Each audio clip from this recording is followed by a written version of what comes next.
Ford Raptor. Ayan, pumuti na yung LCD at dito ay pinalitan ko ng bagong LCD. At kung gusto nyong malaman yung presyo, ay mura lang. Pero pag nakita mo talaga ay mapapamura ka sa presyo nito. Pero mas mahal talaga pag pinalitan mo ng bagong cluster gauge. So LCD na lang yung ating pinalitan dyan at fast forward. So yan na yung bagong LCD.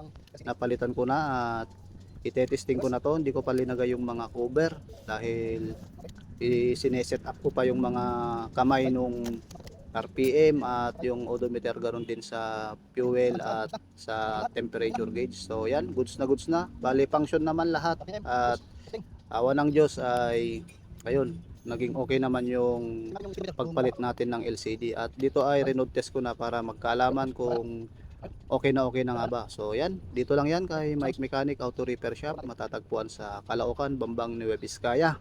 So goods na goods na. So yan, tumawag lang kayo sa akin sa 0969-570-8258. Alright, so maraming salamat sa tiwala at ngayon, magandang umaga po at God bless us all mga ka-mechanic and mga customer na magpapa-skid o punta lang dito sa pwesto. Salamat po.